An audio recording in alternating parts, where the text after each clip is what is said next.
ज्ञान सूर्य फिर से शिव प्यारा आ गया।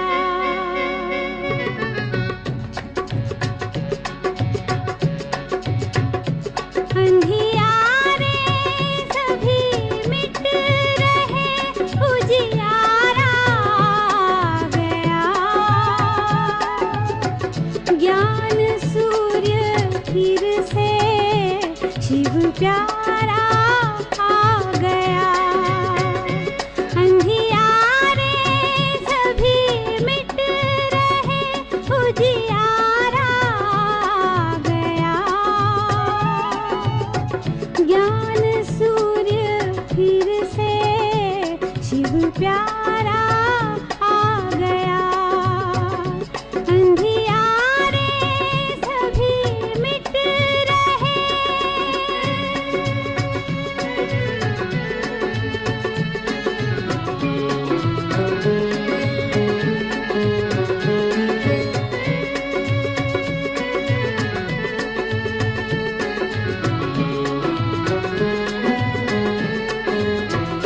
संसार फंसा हुआ था विकारों के जाल में।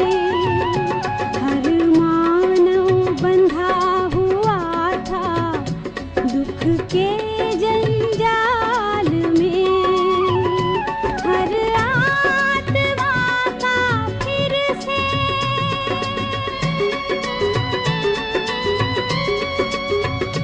हर आत्मा का फिर से वो सहारा आ गया। ज्ञान सूर्य फिर से शिव प्यारा आ गया। अंधियारे सभी मिट रहे।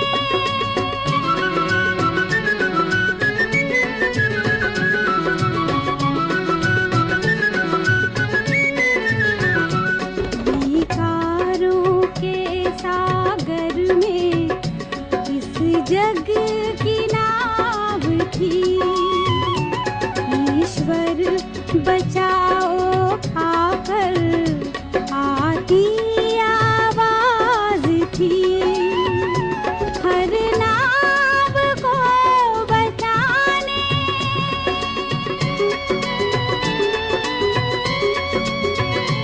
हर नाव को बचाने वो किनारा आ गया। ज्ञान सूर्य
ओम शांति। अॼु मिठड़े बाबल जी मिठड़ी साकार मुरली 9 अप्रैल 2026 सतगुरुवार जी मीठी मुरली बाबा जी ॿुधंदासीं। बाबा चवनि था, मिठड़ा ॿारो, तव्हां हाणे सच्चे पिता द्वारा सच्ची ॻाल्हियूं ॿुधी करे सोझरे में आया आहियो। सच्चो पिता भी आहे ऐं हुन जूं ॻाल्हियूं भी सच्चूं। त ॿुधी करे सोझरे में आया। पहिरियों अंधेरे में हुयासीं ऐं हाणे सोझरे में अची वियासीं। तव्हांजो कर्तव्य आहे सभिनि खे अंधेरे मां निकारे सोझरे में वठी अचणु। ॿिया बि जेके अंधेरे में भटकिन थियूं आत्माऊं, जंहिंखे बाबा जो सत्य परिचय कान्हे, उन्हनि खे बि बाबा जो परिचय ॾेई करे सभिनि खे सोझरे में आणणो आहे। बाबा प्रश्न पुछनि था, जॾहिं तव्हां ॿारो कंहिंखे बि ज्ञान ॿुधाईंदा आहियो त कहिड़ी हिकिड़ी ॻाल्हि ज़रूर यादि रखो। ॿियनि खे जॾहिं परिचय ॾियूं था, बाबा जो ज्ञान ॿुधायूं था, त बाबा चवनि था हिकिड़ी ॻाल्हि ज़रूर यादि रखो ज्ञान ॿुधाइण महिल।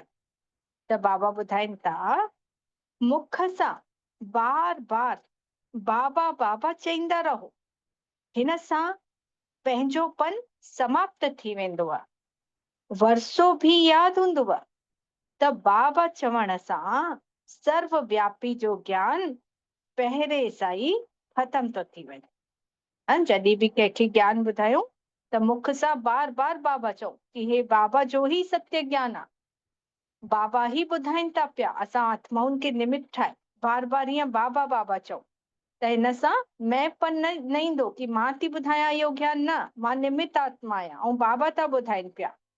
त हुन सां बाबा जो वर्षो भी यादि हूंदो ऐं बाबा चवण सां सर्वव्यापी जो ज्ञान पहिरों ई ख़तम थी वेंदो। जेके अज्ञानी हाणे भी चईंदा आहिनि कि हिन में भी परमात्मा, हुन में भी परमात्मा।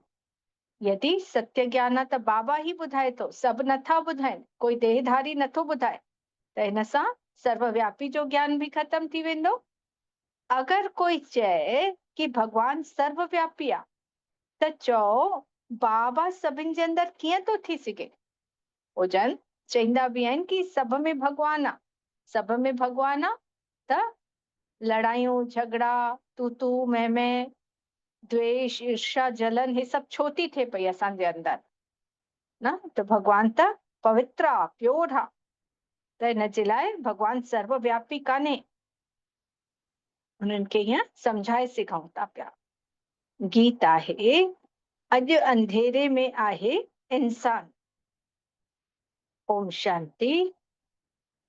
ॿारनि ने छा चए ऐं कंहिंखे पुकारे, हे ज्ञान जा सागर अथवा हे ज्ञान सूर्य बाबा।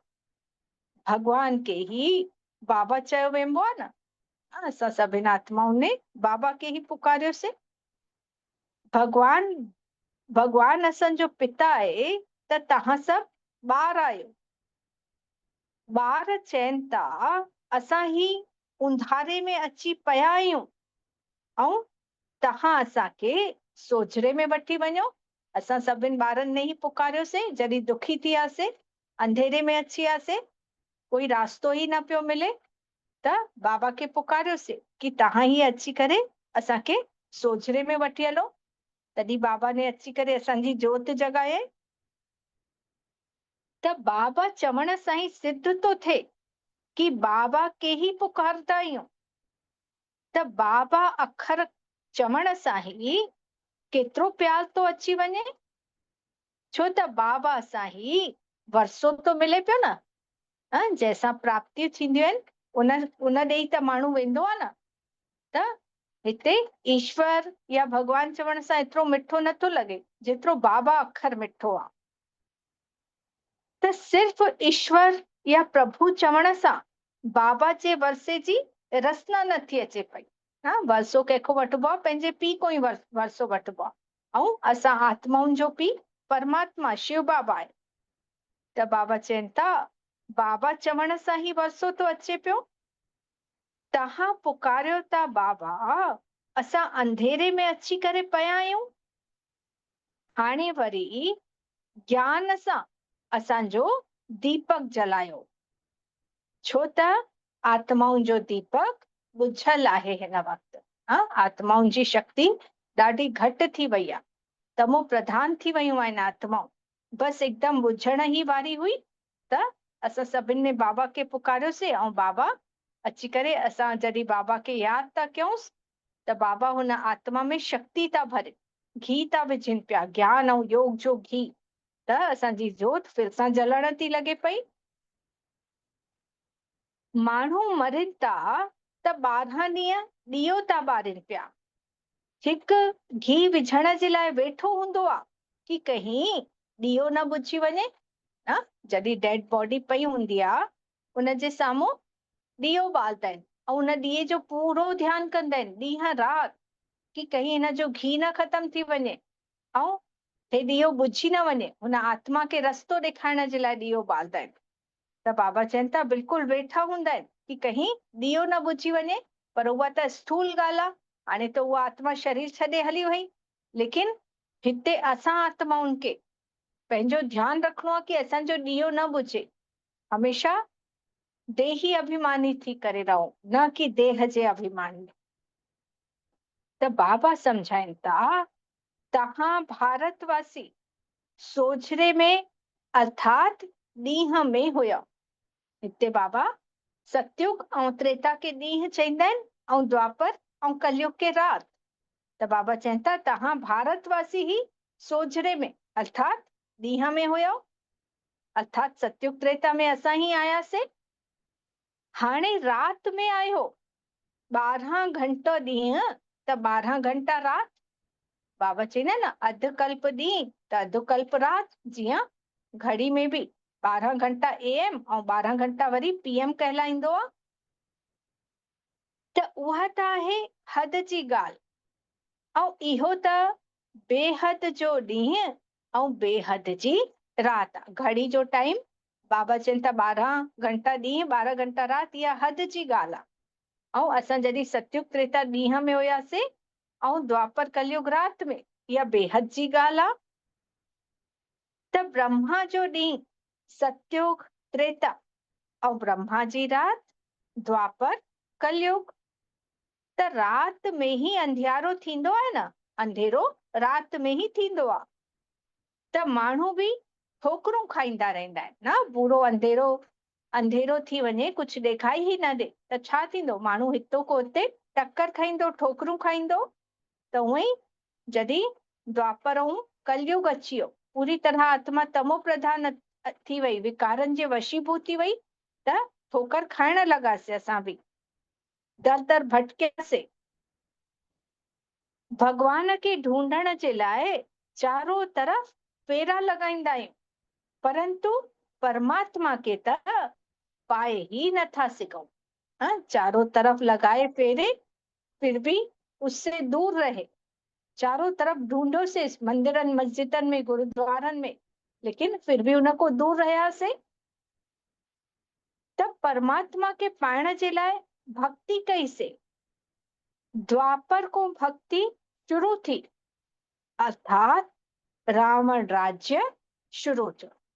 जॾहिं रावण राज्य ही शुरू थियो तॾहिं भक्ति भी शुरू थी द्वापर को। दशहरे जी भी हिकु स्टोरी ठाही वई आहे।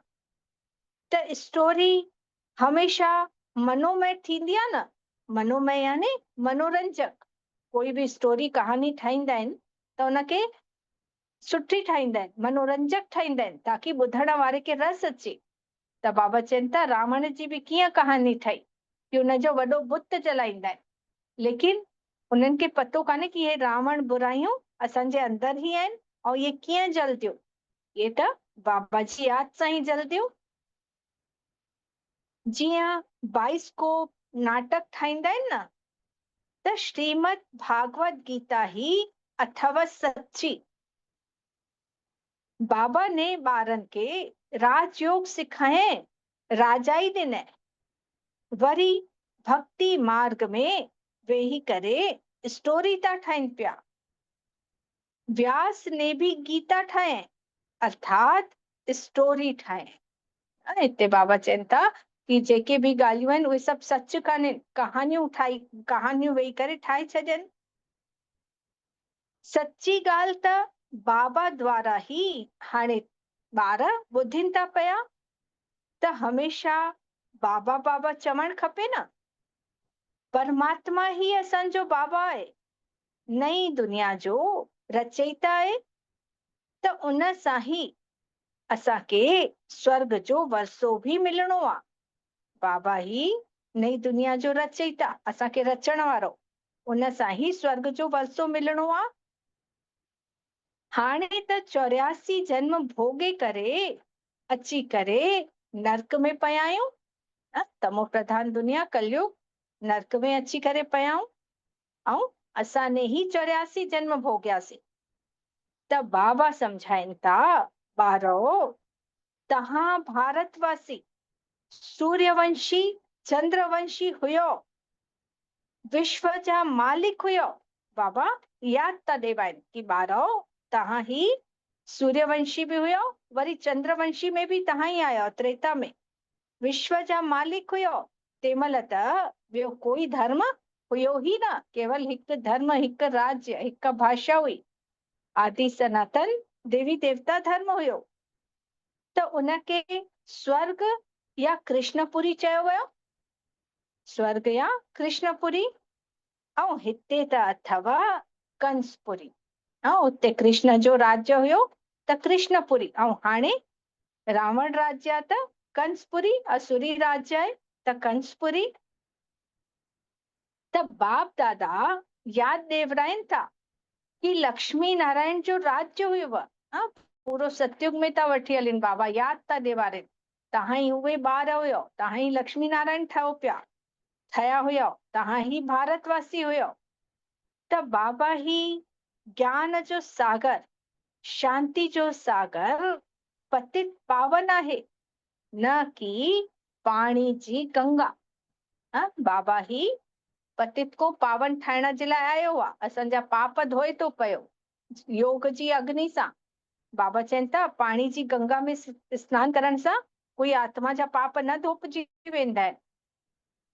सभिनि ब्राइड्स जो हिकु ही भगवान ब्राइड ग्रूम आहे। असां सभु सजनिया आहियूं बाबा जा, ऐं बाबा असांजो साजन आहिनि। त इहे माण्हू नथा ॼाणनि, इन जे लाइ पुछंदा आहिनि कि आत्मा जो पिता केरु आहे, त मुंझी था पइनि पिया। उन्हनि को अगलनि को पुछंदासीं कि आत्मा जो पिता केरु आहे, त न ॼाणण जे करे उहो मुंझी था पइनि ऐं चवनि था कि असां नथा ॼाणूं।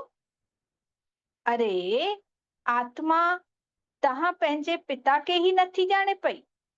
जॾहिं ॿार पंहिंजे पीउ खे ही नथो ॼाणे त पोइ उनखे सर्वव्यापी था चई छॾनि पिया। चवनि था गॉड फादर, वरी पुछनि था उनजो नालो रूप छा आहे, त भगवान खे पहचानियो था त चवनि था कि सर्वव्यापी आहे। न आत्मा खे सन्यासी साधु सन्यासी छा चई आहे, नेति नेति, न इति न उति, न असां उन परमात्मा खे असां ॼाणूं ही नथा। त बाबा चवनि था उन्हनि को पुछोनि उनजो नालो छा आहे, रूप छा आहे परमात्मा जो, तॾहिं न ॼाणण जे करे हू चवनि था सर्वव्यापी आहे, सभ में आहे चवनि था पिया। त बाबा चवनि था अरे ॿार जो पिता कॾहिं सर्वव्यापी थींदो आहे छा? हाणे लौकिक में बि ॾिसूं पिता बि हिकिड़ो हूंदो आहे, ऐं असां सभिनि खे पिता चईंदासीं छा कि हे बि मुंहिंजे ॿार जो पिता आहे, हे बि मुंहिंजे ॿार जो पिता, कॾहिं चईंदासीं छा? बाबा चवनि था त पोइ परमात्मा खे कीअं था चऊं पिया कि उहो सर्वव्यापी आहे? त रावण जी असुरी मत पर केतिरा बेसमझ था थी वञो पिया। देह अभिमान आहे नंबर 1। पाण खे आत्मा निश्चय ही नथा करनि ऐं चई था छॾनि मां फलाणो आहे। आत्मा निश्चय करनि ही नथा ऐं शरीर जो नालो था चई छॾनि मां फलाणो आहियां। त हे त थी वई शरीर जी ॻाल्हि। असल में पाण केरु आहियूं इहो नथा ॼाणनि पिया। मां जज आहियां, मां डॉक्टर आहियां, मां वकील आहियां, मां चइनि था, परंतु इहो त आहे ग़लति, है न? पंहिंजे उहिदो था ॿुधाइनि, मुंहिंजो नालो हे आहे, शरीर जो नालो, ऐं मां जज आहियां, मां वकील आहियां, ईअं था चइनि। बाबा चइनि था त मां करनि था, त मां ऐं मुंहिंजो इहे ॿ शयूं आहिनि न। मां केरु आहियां, बाबा चईंदा आहिनि न, जीअं मां आत्मा ऐं मुंहिंजो बाबा, त मां ऐं मुंहिंजो इहे ॿ चीजूं आहिनि। आत्मा अविनाशी आहे ऐं शरीर विनाशी आहे। शरीर मिट्टी में मिलजी वेंदो, पंजनि तत्वनि जो, ऐं आत्मा त हमेशा अजर अमर अविनाशी, कॾहिं बि न मरदी आहे। त आत्मा जो त कोई नालो न रखो वेंदो आहे न। बाबा चइनि था मुंहिंजो नालो त शिव ई अथव। शिव जयंती बि मनाईंदा आहिनि न, न जेके असांजा नाला आहिनि, कंहिंजो सुनीता, कंहिंजो रमा, कंहिंजो रश्मि, त इहो शरीरनि जो नालो आहे। लेकिन बाबा छा आहे? आत्मा, उनजो नालो शिव आहे। त शिव जयंती बि मनाई वेंदी आहे न। हाणे निराकार जी जयंती कीअं थी सघे? उहे कंहिं में अचनि था, इहो कंहिंखे बि पतो कान्हे। उहे कीअं ब्रह्मा जे तन में अचनि था, बाबा चइनि था इहो कंहिंखे बि पतो कोन्हे। हाणे सभिनि आत्माउनि जो नालो आत्मा ई आहे न। जेको असांजो नालो आहे, सभिनि जो अलॻि अलॻि नालो आहे, उहो शरीर जो नालो आहे, लेकिन आत्मा जो नालो आत्मा ई आहे। उहा ई परमात्मा जो नालो बि शिव ई आहे। ऐं बाक़ी सभु त सालिग्राम आहियूं असां, शिव जा ॿार सभु सालिग्राम। तॾहिं त जॾहिं शिव जी पूजा करी वेंदी आहे त हिकु वॾो शिवलिंग ठाहींदा आहिनि, ऐं उनजे साम्हूं नंढा नंढा शिवलिंग ठाहींदा आहिनि, जेकी असां ॿारनि जी पहचान आहे, सालिग्रामनि जी। त आत्माऊं बि ॿार आहिनि। हिकु शिव सभिनि आत्माउनि जो पिता आहे। उहो त आहे बेहद जो पिता। उनखे ई सभु पुकारेसि था कि अची करे असांखे पावन ठाहियो। असां दुखी आहियूं, आत्मा पुकारे थी। दुख में ही सभु ॿार यादि था करनि। सुख में कोई भॻवान खे नथो पुकारे। जॾहिं सतयुग त्रेता में हुयासीं सभु सुखी हुयासीं, तॾहिं कंहिं न पुकारियसि भॻवान खे। लेकिन जीअं ई द्वापर कलयुग में आयासीं, जीअं ई दुखी थींदा वियासीं, तॾहिं सभिनि पुकारण शुरू कयसि। ऐं वरी जॾहिं इहे ई ॿार सुख में रहनि था त कोई बि यादि नथो करे, त दुखी ठाहे कंहिं? जॾहिं दुख में पुकारियूंसि था त असांखे दुखी ठाहे ई कंहिं? असां त सतयुग त्रेता में ॾाढा सुखी हुआसीं, तॾहिं आत्मिक स्मृति हुई, कोई देह जो भान न हुयो। लेकिन द्वापर में आयासीं त देह जे भान थियण जे करे रावण ने ही, विकारनि ने ही असांखे दुखी ठाहे। त बाबा सम्झाइनि था इहो रावण तव्हांजो पुराणो दुश्मन आहे। इहो भी ड्रामा जो खेल ठहियल आहे। मतलब रावण राज्य में अचणो ही आहे, इहो भी ड्रामा में आहे। हाणे सभु अंधेरे में आहिनि, इन जे लाइ पुकारनि था कि हे ज्ञान सूर्य अचो, असांखे सोजरे में वठी हलो। भारत ही सुखधाम हुयो, तॾहिं त कोई नथा पुकारनि। कोई अप्राप्त वस्तु हुईच न, हिते त चिल्लाइनि था पिया। जॾहिं भारत सुखधाम हुयो, सतयुग त्रेता में हुयासीं, त सुख संपदा सां संपन्न हुयासीं। अहिड़ी कोई शइ न हुई जेकी न हुजे असां वटि, सभु कुझु प्राप्त हुयो। त बाबा चइनि था अची करे हाणे ही चिल्लाइनि था कि हे शांति देवा। बाबा अची करे सम्झाइनि था शांति त तव्हांजो स्वधर्म अथव, गले जो हाल अथव न। बाबा खे चऊंसि था, हे शांति देवा, असांखे शांति ॾियो। सभु कंहिंखे शांति ई खपे। पैसा महल माण्हू सभिनि वटि आहिनि, लेकिन हर कोई बाबा को शांति थो घुरे।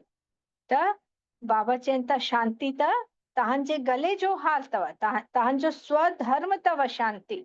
शांति कॾहिं मिलंदी? जॾहिं पंहिंजो पाण खे आत्मा सम्झी बाबा खे यादि कंदासीं। शांति त असांजे अंदर ई आहे। त आत्मा बि शांति धाम जी रहवासी आहे। आत्मा काथों जी रहंदड़ आहे? असांजो असली घर छा आहे? शांति धाम। बुद्धि हली वञे परम धाम जी तरफ़। त शांति धाम को वरी सुख धाम में था चऊं। जॾहिं आत्माऊं शांति धाम में हुयूंसीं परमात्मा जे पास, उतो वरी पहिरों जन्म वठूं था त पंहिंजो पाण खे सतयुग में ॾिसूं देवी देवताउनि जे रूप में। त उते त ॾाढा सुख ई सुख अथव। उते त तव्हां चिल्लायो ई नथा, दुख में ही चिल्लायो था। धीरे धीरे वरी आत्मा लहींदी आई द्वापर कलयुग में, तंहिंमहिल चिल्लाइण शुरू कयोसीं, रहम कयो, दुख हरता, सुख करता, बाबा अचो। बाबा खे सॾु कयोसींसि त शिव बाबा, मिठड़ो बाबा फिर सां अचनि था पिया असांजे बुलावे ते। असां जेको सॾु कयोसीं बाबा खे कि रहमदिल अचो, त फिर सां अचनि था, जीअं पहिरों बि आया हुया। ईंदा त ज़रूर आहिनि, तॾहिं त शिव जयंती मनायूं था न। कंहिंजी बि जयंती जेको थी करे वेंदो आहे उनजी मनाई वेंदी आहे न। जीअं गांधी जयंती बि मनाईंदा आहियूं, त गांधी बि थी करे वियो आहे तॾहिं उनजी जयंती। त उअं ई शिव बाबा बि पहिरों आया हुया, उनजे लाइ शिव जयंती हाणे मनायूं था। श्री कृष्ण आहे स्वर्ग जो प्रिंस, त उनजी बि जयंती मनायूं था। जन्माष्टमी श्री कृष्ण बि थी वियो आहे, सतयुग में हुयो, तॾहिं हाणे उनजी जयंती मनायूं था। परंतु श्री कृष्ण कॾहिं आयो इहो कंहिंखे पतो कान्हे न। सभु सम्झंदा आहिनि द्वापर में आयो, लेकिन श्री कृष्ण त सतयुग जो प्रिंस आहे।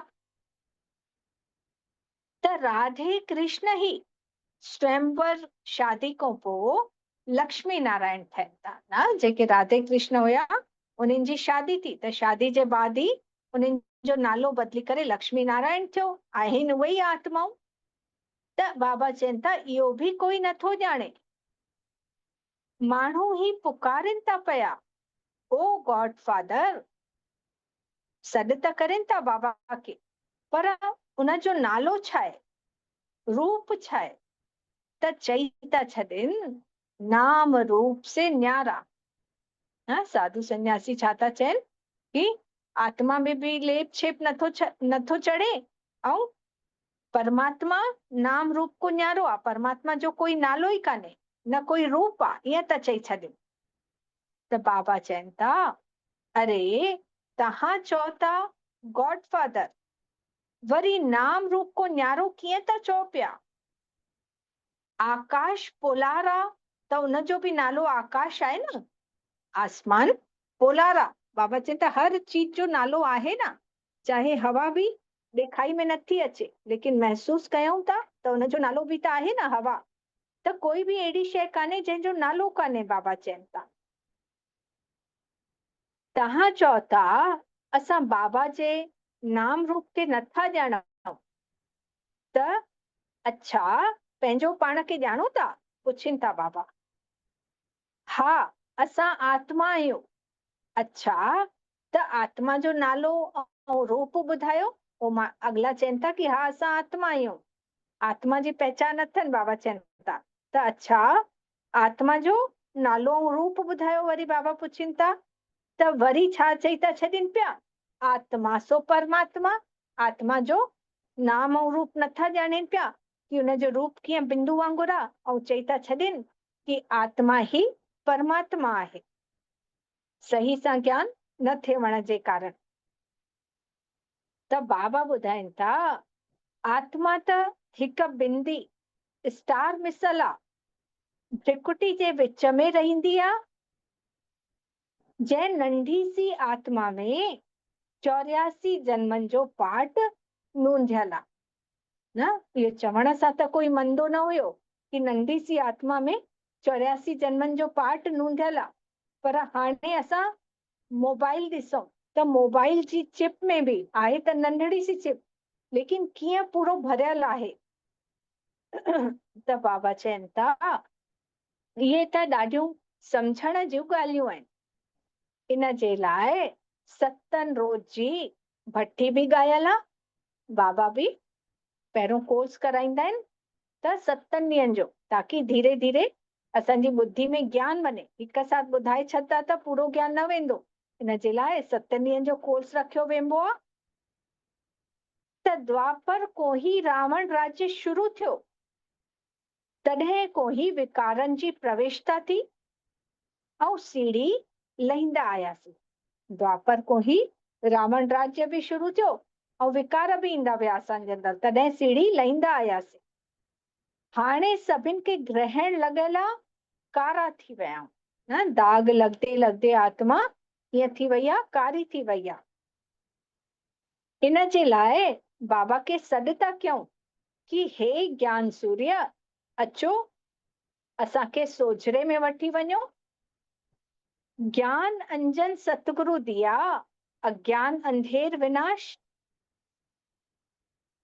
ज्ञान सां ही सोझरो आहे ऐं अज्ञान तो अचे जीवन में त अंधेरो तो छाई वञे पियो। त बुद्धि में बाबा अचे तो, ईअं न कि ज्ञान अंजन गुरु ॾिनई। गुरु त ढेर आहिनि न। बाबा चवनि था कि उहो माण्हू वरी छा था सम्झी वठनि कि ज्ञान केरु थो ॾे पियो, देहधारी गुरु।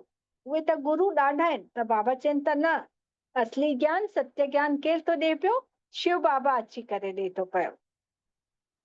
गुरु त ढेर आहिनि, त उन्हनि में ज्ञान आयो ई काथों।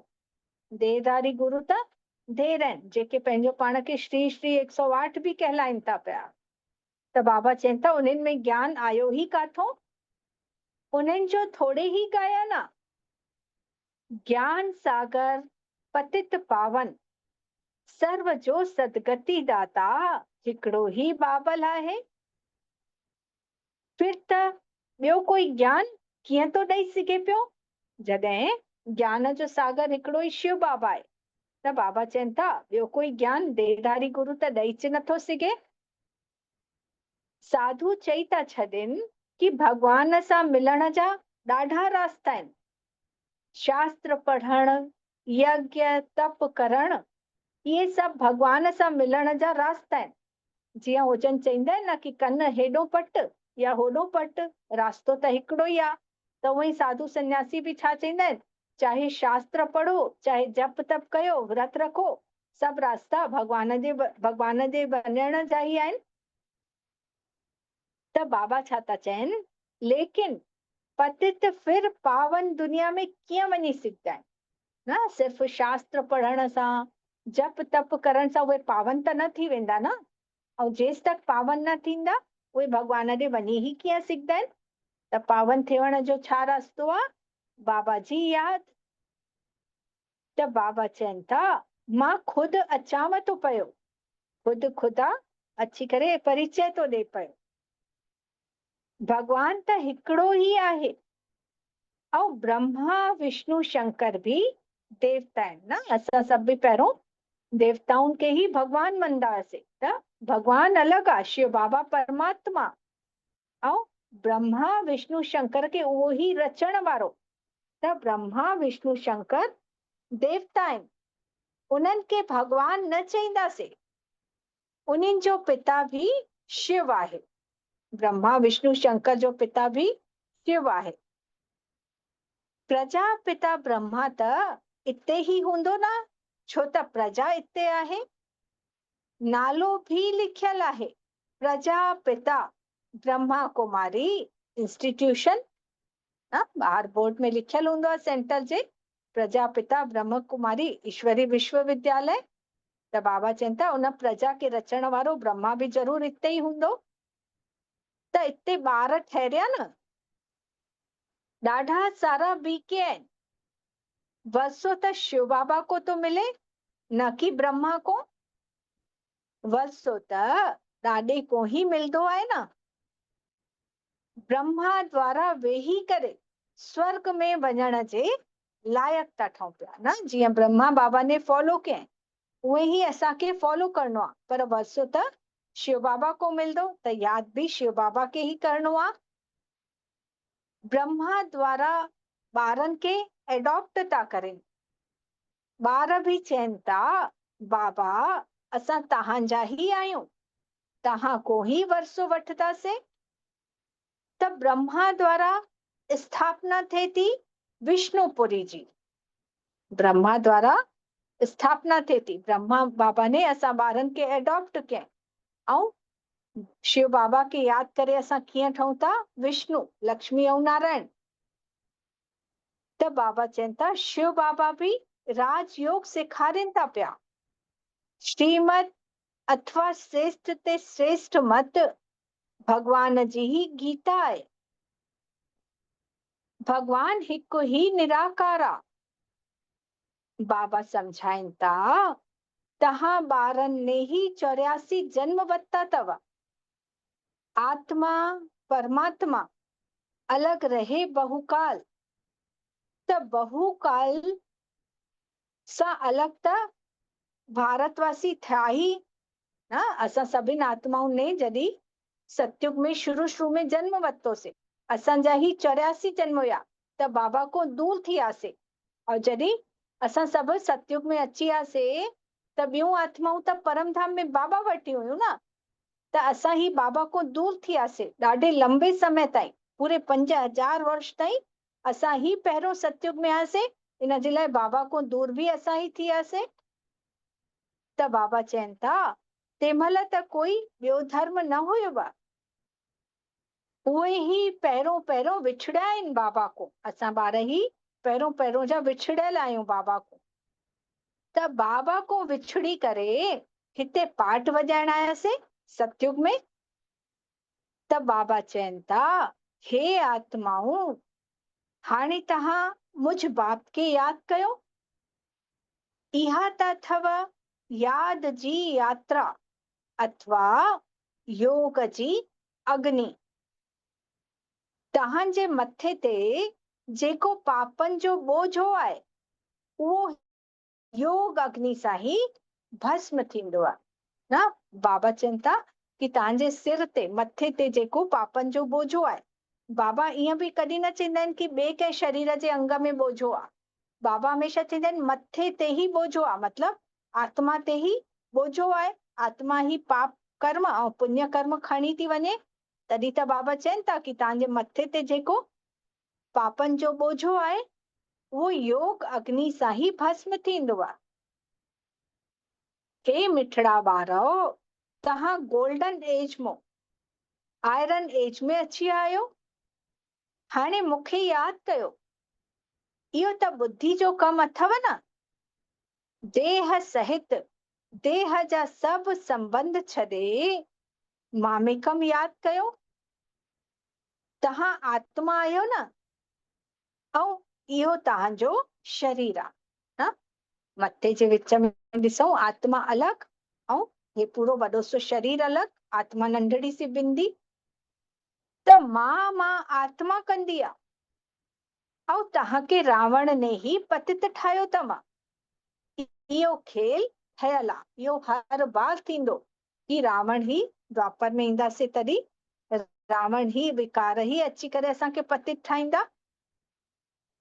पावन भारत ऐं पतित भारत, हाँ भारत उहो ई आहे, नयो ऐं पुराणो उहो ही पावन हुयो सतयुग त्रेता में, ऐं हाणे भारत उहो ई आहे त पतित ठही वियो आहे। जॾहिं पतित ठहे थो त बाबा खे पुकारियूं था कि राम राज्य खपे, त चईंदा भी आहियूं परंतु अर्थ नथा समझूं न। गांधी जी भी चईंदा हली विया कि राम राज्य खपे, राम शांति खपे, शांति खपे, लेकिन अर्थ नथा समझो कि वो शांति मिलदी कीअं, राम राज्य ईंदो कीअं। ज्ञान ॾियण वारो, ज्ञान जो सागर त हिकिड़ो ही बाबा आहे। बाबा ही अची करे सेकंड में वरसो था ॾियनि पिया। सेकंड में वरसो अर्थात जॾहिं असां पंहिंजो पाण खे आत्मा सम्झूं था, त हाणे तव्हां बाबा जा ई ठहिया आहियो। बाबा ही सूर्यवंशी चंद्रवंशी जो वरसो था ॾियनि पिया। वरी सत्युग त्रेता में तव्हां अमर था ठही वञो। असांजी मृत्यु कीअं थी थिए? पूरी 150 वर्ष जी आयु में, असांजी इच्छा सां। उते त ईअं न चईंदासीं कि फलाणो मरी वियो, मतलब कंहिंजी बि अकाले मृत्यु न थींदी। जीअं हाणे कोई बि ॿार बि नंढी अवस्था में गुज़ारे थो वञे, त सत्युग त्रेता में बाबा चवनि था ईअं अकाले मृत्यु कंहिंजी न थींदी। तव्हां काल ते हाणे जीत पायो था पिया, त दुख जो नालो ई नथो रहेव। उनखे चयो वियो सुख धाम। बाबा चवनि था असां त तव्हांखे स्वर्ग जी बादशाही ॾियूं था। उते त ॾाढा वैभव अथव। भक्ति मार्ग में भी मंदिर ठाहियो था, त उन समय भी केतिरो धन हुयव। द्वापर में भी जॾहिं भक्ति मार्ग में आयासीं, शुरू शुरू में जेके मंदिर ठहिया, त उनमें केतिरो अकीचार धन हुयो। पूरी मूर्तियूं, यहाँ तक कि पूरी जेके दीवालियूं भी ठहियलूं मंदिरनि जूं, उहे भी सोननि सां लदियल हुयूं। ॾाढो वैभव हुयो। बाबा चवनि था त भारत छा हुयो, ऐं बाक़ी सब आत्माऊं निराकारी दुनिया में हुयूं। त ॿार ॼाणी विया आहिनि, ऊंचे ते ऊंचो बाबा हाणे स्वर्ग जी स्थापना करे रहिया आहिनि। ऊंच ते ऊंच शिव बाबा, फिर ब्रह्मा विष्णु शंकर सूक्ष्म वतनवासी, फिर हीअ दुनिया। बाबा चवनि था ऊंच ते ऊंच शिव बाबा जेको परम धाम में रहनि था पिया, ऐं विच में छा आहे? सूक्ष्म वतन, जाते ब्रह्मा विष्णु शंकर देवता, ऐं जाते वरी असां ॿार रहूं था, हिन शरीर में आत्माऊं रहूं था, इहो स्थूल वतन आहे। त ज्ञान सां ही तव्हां ॿारनि जी सदगति थी थिए पई। ॻायल भी आहे न, ज्ञान भक्ति ऐं वरी वैराग्य। त वैराग्य सां पुराणी दुनिया सां वैराग्य थो अचे। जीअं ही बाबा जो ज्ञान थो मिले, त भक्ति भी छॾाइजी थी वञे, ऐं हिन पुराणी दुनिया सां वैराग्य थो अचे पियो। छो त सतयुग जी बादशाही थी मिलेव न। हाणे बाबा चवनि था ॿार मामेकम यादि कयो। मूंखे यादि कंदव त तव्हां मुंहिंजे पास अची वेंदव। जीअं जीअं बाबा खे यादि कंदासीं, त आत्मा गतिमान थींदी बाबा जी तरफ़, बाबा ॾे पहुची वेंदासीं। अच्छा, हाणे बाबा जो यादि प्यार स्वीकार कंदासीं। मिठड़े मिठड़े सिकी लदे ॿारनि प्रति मात पिता बाप दादा जो यादि प्यार ऐं गुड मॉर्निंग। रूहानी बाबा जी रूहानी ॿारनि खे नमस्ते, ऐं असां रूहानी ॿारनि जी भी रूहानी मात पिता बाप दादा खे यादि प्यार, गुड मॉर्निंग ऐं नमस्ते। मिठड़ा बाबल नमस्ते। तव्हांजा पदम पदम गुणा शुक्रिया बाबा, शुक्रिया, हर पल शुक्रिया, हर घड़ी शुक्रिया। धारणा जे लाइ मुख्य सारा, पहिरों मथे ते जेको पापनि जो बोझो आहे, उहो योग अग्नि सां भस्म करणो आहे। बुद्धि सां देह सहित देह जा सब संबंध छॾे करे हिकिड़े मिठड़े बाबल खे ही यादि करणो आहे। देह ऐं पंहिंजी देह बि यादि न अचे, ऐं देह जा सगा संबंधी भी यादि न अचे। सिर्फ़ बाबा ही बाबा, अखियुनि में भी बाबा ही समाइजी वञे। ऐं बाबा चइजो मुंहं सां भी बाबा बाबा चइणो आहे। ॿियो बाबा चए पुकारण व चिल्लाइण जे बजाए पंहिंजे शांत स्वधर्म में स्थित रहणो आहे। शांति ही गले जो हार आहे। देह अभिमान में अची करे मां, मैं ऐं मेरा शब्द न चइणो आहे, पंहिंजो पाण खे आत्मा निश्चय करणो आहे। कोई बि परिस्थिति अचे तॾहिं बि पुकारणो या चिल्लाइणो कान्हे, शांति में रही करे बाबा खे यादि करणो आहे। ऐं मां ऐं मुंहिंजो शब्द न चइणो आहे, बाबा ही पंहिंजो पाण खे आत्मा ही निश्चय करणो आहे। वरदान बाबा जो महसूस कयूं। परम धाम निराकार शिव पिता परमात्मा, ज्ञान जो सागर, शांति जो सागर, सुखन जो सागर, मुंहिंजो मिठड़ो बाबल, अनंत किरणियूं फैलाईंदा अची विया ब्रह्मा बाबा जे तन में, ऐं ॿई बाबा अची विया असांजे घर में। बाबा जे मस्तक में अनंत शक्तिशाली किरणियूं पूरे घर में फैलीनि थियूं। हिक हिक आत्मा जे मस्तक ते उहे शक्तिशालियूं किरणियूं उन्हनि खे बि पवित्र, सुखी ऐं शांत थियूं ठाहिनि पयूं।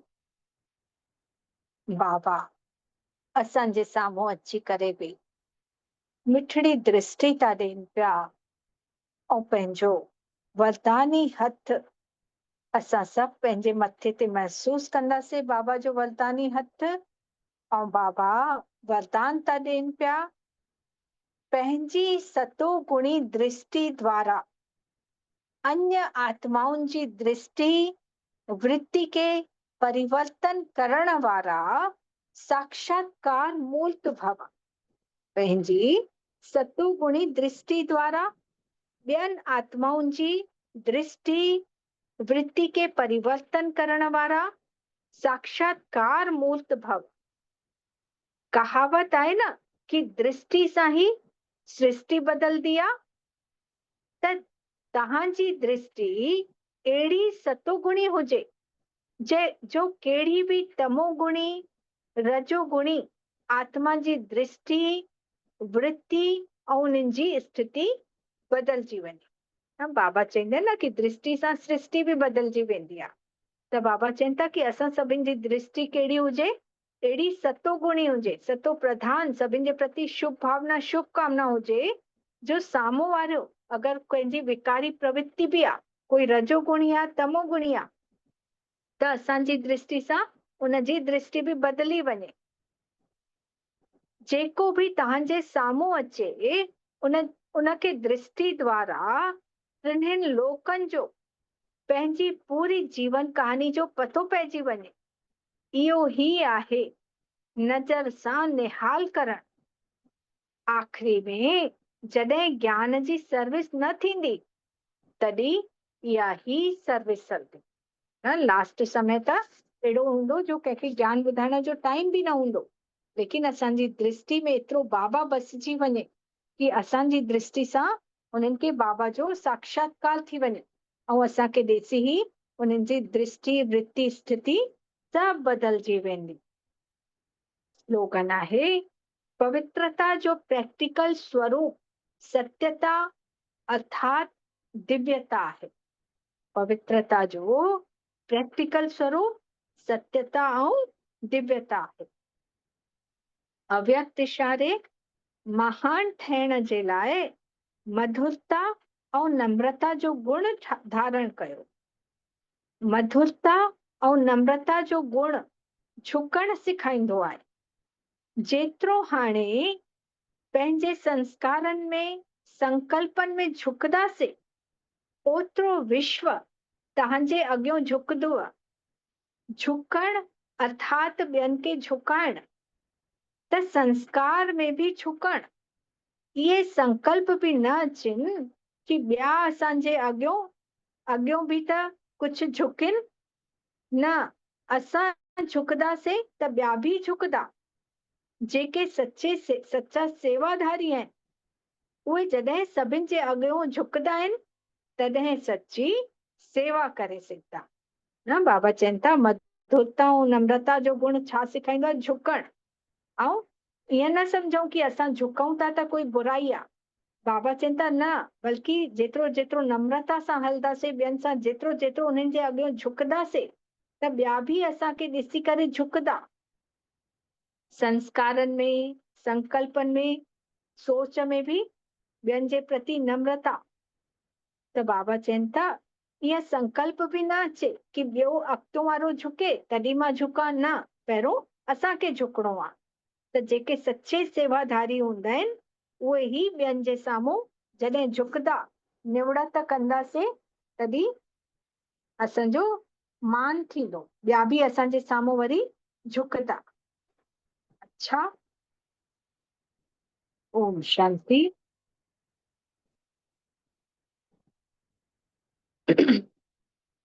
अनुभव कयूं।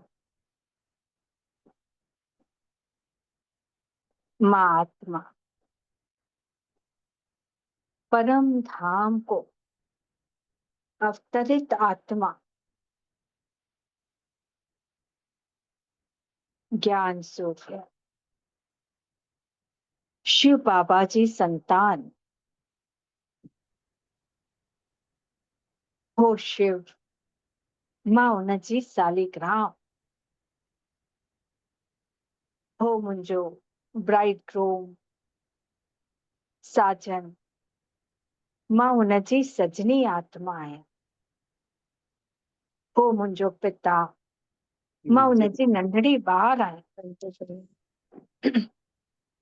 ॾिसो पंहिंजी शक्तिशाली अवस्था खे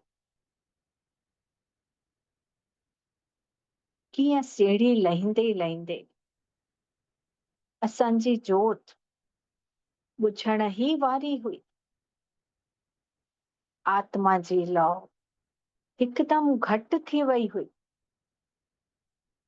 अंधेरे में अची वियासीं। हेॾो को होॾे सिर्फ़ भटकऊं पिया, ॻोल्हऊं पिया पंहिंजे पिता खे, असली पिता खे। उन त कई देहधारी भी मोकिलिया, धर्म स्थापक भी मोकिलिया, लेकिन तॾहिं भी उहो सत्य ज्ञान न मिली पायो। जॾहिं अञा ही किरदा आयासीं त उन सच्चे साथी के पुकारियोसीं कि हे पतित पावन, अची करे असांखे पावन ठाहियो, असांखे सोझरे में वठी हलो, हिन अंधियारे को दूर कयो। तॾहिं उन रहम दिल बाबा ने असांजी आवाज ॿुधाई ऐं हो निराकार लही आयो ब्रह्मा बाबा जे तन में ऐं अची करे असां ॿारनि खे पंहिंजो कयईं। असांखे धीरे धीरे रोज रोज मिठड़ो मिठड़ो ज्ञान ॾींदा विया, जेको सत्य ज्ञान हुयो। असां सभु आत्माऊं बि बाबा जो इहो सत्य ज्ञान ॿुधी ॿुधी करे एतिरा तृप्त थींदा वियासीं कि हाणे लॻंदो आहे कि बस जेकी प्यास हुई उहा बुझजी वई आहे। हाणे ॿिए कहिड़ी बि ज्ञान जी ज़रूरत कान्हे, इहो ही ज्ञान सत्य आहे। ऐं हिकिड़े बाबल जो हथ ही पकड़े वरितोसीं। कल भी बाबल ने दृढ़ प्रतिज्ञा करवाए न कि बाबा जो हाथ ऐं साथ कॾहिं न छॾणो आहे, त हमेशा उन जो हाथ ऐं साथ हमेशा रखूं, हमेशा बाबा के कंबाइंड महसूस कयूं, कॾहिं भी अकेला न समझूं पंहिंजो पाण खे।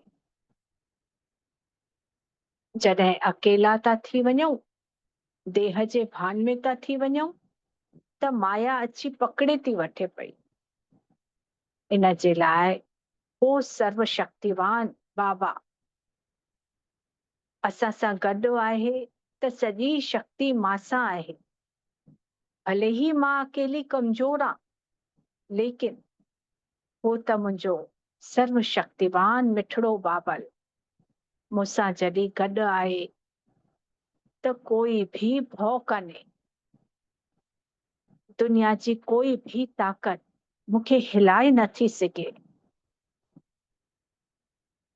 मिठड़े बाबल खे हमेशा गॾु गॾु रखूं,